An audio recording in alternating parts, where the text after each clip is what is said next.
Kali ini gue akan membahas tentang generasi.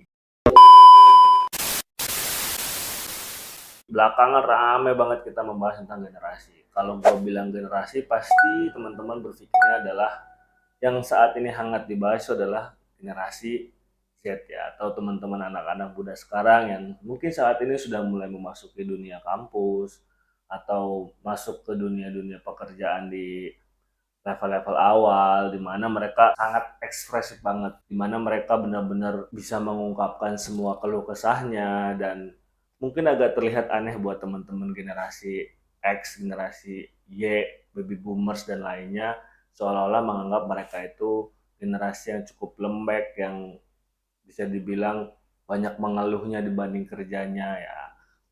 Coba kita bahas sebenarnya kenapa sih itu bisa terjadi, dan saat ini di Indonesia itu ada berapa generasi sih yang masih eksis, sehingga hal-hal tersebut kenapa kok bisa muncul di generasi Z ini yang notabene mungkin secara populasi itu paling banyak di Indonesia saat ini. Mereka adalah kunci dari Indonesia yang akan datang, kunci dari masa depan Indonesia. Langsung aja kita bahas di obrolan tongkrongan. Mungkin beberapa tahun yang lalu kita masih sibuk dengan generasi milenial. Generasi milenial adalah generasi ini. Banyak banget yang membahas. Dan juga tidak lupa kita membahas tentang generasi baby boomers. Mereka adalah generasi penyambung pada generasi milenial.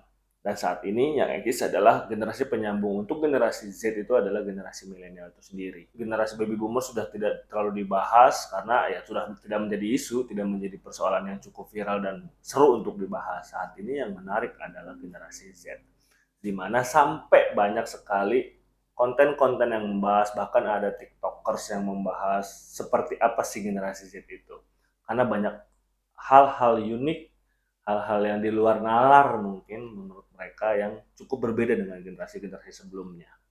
Nah, di Indonesia sendiri saat ini itu ada 6 generasi yang masih eksis. Mereka masih cukup konsisten sampai dengan saat ini. Apa saja generasi itu? Sebelum kita membahas apa itu generasi Z, ada baiknya kita mengetahui dulu generasi apa saja sih sebenarnya yang masih ada di Indonesia dan karakteristiknya mereka tuh seperti apa. Generasi yang pertama itu adalah pre-boomers. Pre-boomers itu adalah generasi-generasi atau bapak ibu yang saat ini masih eksis, itu orang-orang yang lahiran sebelum tahun 1945, di mana mereka lahir dan mereka sempat merasakan bagaimana rasanya menjadi negara terjajah. Karena ya sebelum 45 kan kita belum merdeka ya, masih banyak banget penjajah-penjajah dengan berbagai mekanismenya, sehingga mereka sempat merasakan. Karakteristiknya mereka itu adalah tidak pernah banyak berbicara, tidak suka mengungkapkan pendapatnya ya, karena memang pada saat itu ketika memang mereka hadir di sana ya mereka terkekang lah ya dengan berbagai aturan, dengan berbagai sistem negara. Mereka benar-benar tidak bisa banyak bergerak. Selanjutnya itu adalah generasi baby boomers. Generasi baby boomers sendiri adalah mereka yang lahir setelah Indonesia merdeka sampai dengan kisaran tahun 1964, di mana mungkin saat ini mereka-mereka itu adalah kakek nenek kita mungkin, atau mungkin kalau memang teman-teman generasi Z ya mereka itu adalah mbah buyutnya kalian gitu, kakek buyutnya kita, nenek buyutnya kita, di mana mereka itu adalah disebut sebagai generasi baby boomers. Tidak jauh berbeda dengan pre-boomers karena memang mereka ya hanya berselisih satu periode saja, satu periode generasi. Tidak jauh berbeda secara karakteristik, mereka adalah orang-orang yang mulai mendapatkan sebuah kebebasan karena Indonesia merdeka pada saat itu. Cuma kondisinya pada saat itu ya secara pemerintahan Indonesia sendiri ya belum benar-benar baik lah ya, belum benar-benar bisa tertata dengan baik karena pemerintahannya baru, banyak sistem-sistem yang baru diterapkan. Nah, mereka-mereka adalah orang-orang yang sudah berani mulai vokal karena mereka merasa tidak terjajah. Mereka-mereka itu adalah generasi baby boomers. Generasi X sendiri itu adalah orang-orang atau bapak ibu kita yang lahir di tahun 1965 sampai dengan 1980. Kalau berkaca ke diri gue sendiri, yaitu adalah orang tua kita. Orang tua kita kebetulan orang tua gue itu adalah lahiran 1968, jadi ya masuk ke dalam generasi X. Generasi X sendiri mungkin saat ini adalah mereka pemangku-pemangku kebijakan di top level di perusahaan. Mungkin umur-umur segitu masih mayoritas mereka top level di pemerintahan negara, instansi, departemen, itu mereka adalah orang-orang yang menduduki posisi-posisi yang cukup elit lah. Karena memang mereka sudah merasakan bercokol di sana, di perusahaan tersebut, di kantor tersebut, atau di instansi tersebut itu cukup lama. Dan mereka biasanya mendapati atau menduduki tempat-tempat yang memang benar-benar strategis. Ya, mereka itu adalah generasi X.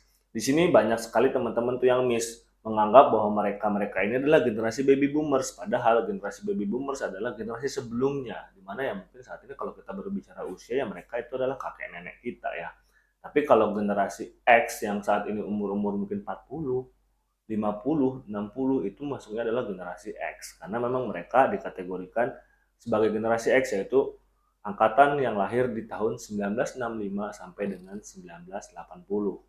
Mereka masih ada dan cukup eksis dan menduduki berbagai top level manajemen di perusahaan dan juga di instansi-instansi pemerintahan. Setelah generasi X yaitu adalah generasi Y atau generasi milenial. Mereka saat ini sudah mulai masuk ke dalam top level manajemen. Secara umur mungkin di kisaran 30 tahun, 32, 28. Ya memang benar-benar sudah memasuki usia-usia matang kedewasaan, di mana mereka saat ini di berbagai posisi sudah mulai masuk ke dalam top level manajemen. Karakteristik mereka, anak-anak generasi Y atau generasi milenial ini, mereka-mereka yang lahir tahun 90-an itu adalah secara teknologi, secara pemahaman teknologi lebih baik dibandingkan dengan generasi X. Karena memang pada saat itu, periode di tahun 90-an, 2000-an, teknologi mulai masuk. Meskipun tidak sekencang saat ini, mulai masuk, mulai dikenalkan, sudah tahu dengan ponsel pintar, sudah tahu dengan mungkin dahulu kala kita ketika masih sekolah itu ada BlackBerry, chat-chat lebih mudah, sumber informasi lebih mudah dibandingkan dengan generasi X, di mana pada saat itu memang masih agak sulit. Milenial ini sudah sedikit maju secara informasi, tapi tidak sebarbar saat ini mungkin. Tidak se ekstrim saat ini secara informasinya, mereka masih tahap penyesuaian, di mana mereka memulai, lalu saat ini mereka tinggal mempraktekkan dan mengaplikasikan.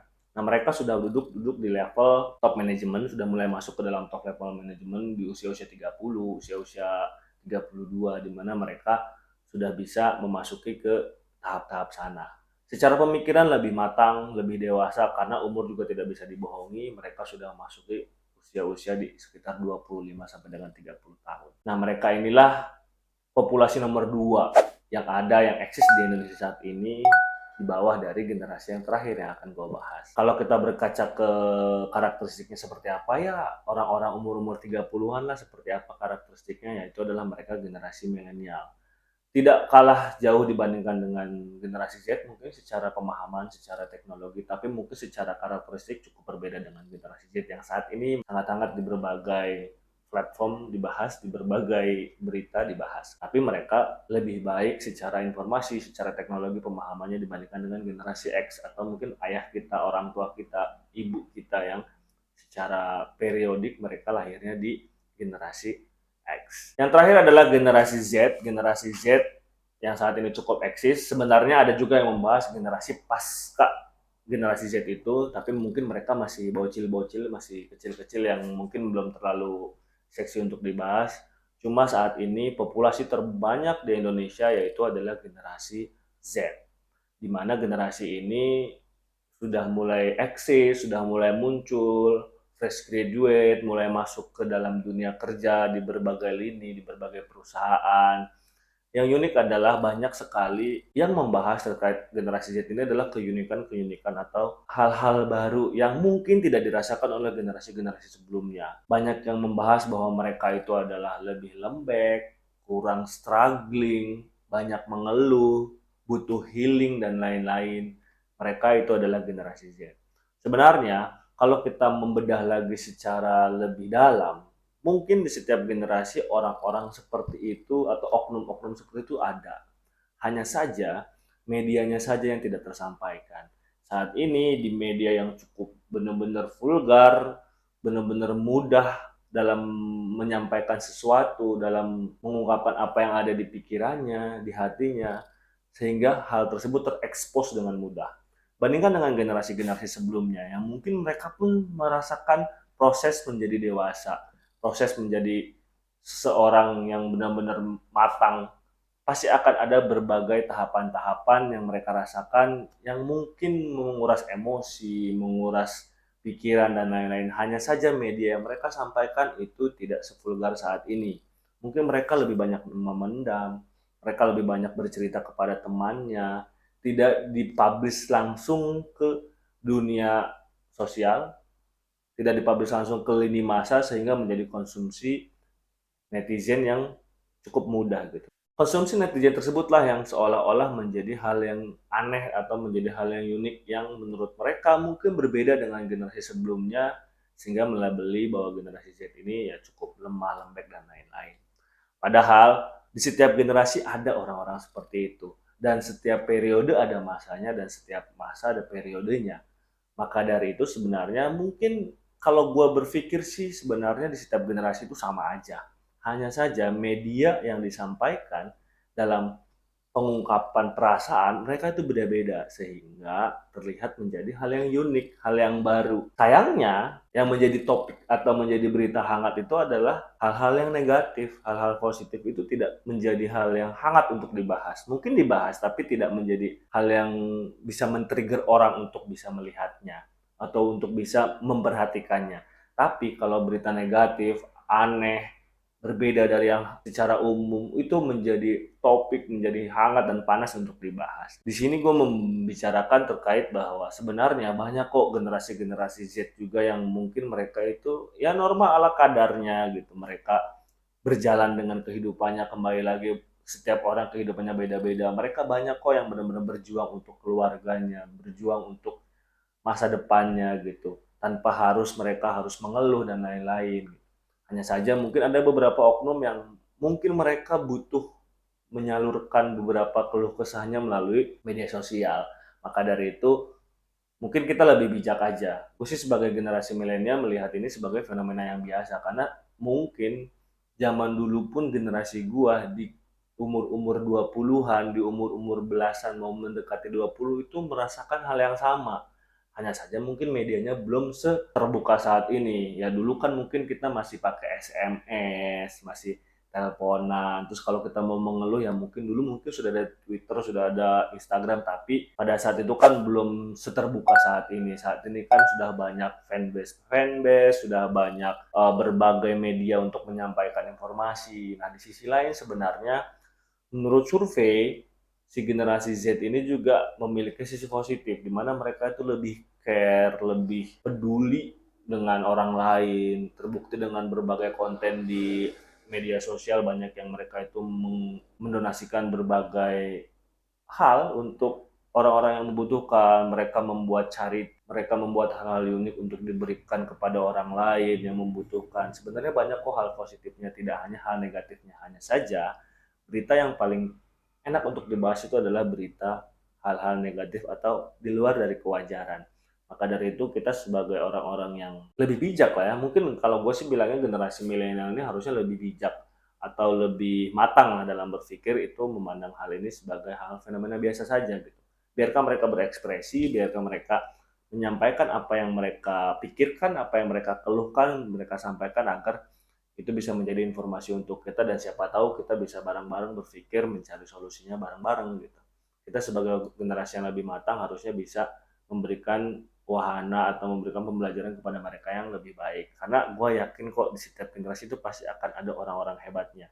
Di setiap generasi itu tidak mungkin semuanya seperti itu. Pasti mereka juga memiliki orang-orang yang hebat kelak di masa yang akan datang. Karena sekali lagi Gen Z ini adalah tahapan untuk bagaimana negara kita di masa yang akan datang. Mereka adalah orang-orang yang penting yang memang benar-benar bisa menjadi pijakan kalau memang kita berbicara tentang Indonesia, berbicara tentang generasi emas Indonesia di tahun 2045 ya generasi Z ini adalah salah satu generasi yang memang benar-benar vital untuk bisa melanjutkan tongkat estafet yang memang benar-benar diwacanakan dari tahun ini di generasi yang akan datang dan mungkin generasi-generasi setelah dari si generasi Z tersebut. Mungkin sekian aja obrolan gua ya, obrolan santai. Kita membahas hal-hal yang mungkin terjadi di sekitar kita, di usia-usia kita, usia-usia saat ini ya mungkin lulu yang nonton adalah generasi milenial atau mungkin generasi Z. Semoga ini bisa menjadi informasi yang bermanfaat dan kita bisa berbagi bersama. Jangan lupa kalau lu senang sama konten gua, lu subscribe, nyalain loncengnya, dan kalau memang ada yang ingin didiskusikan, kita obrolin bersama di kolom komentar. Siapa tahu kita bisa membahas hal-hal unik dan bisa dijadikan sebuah konten. See you.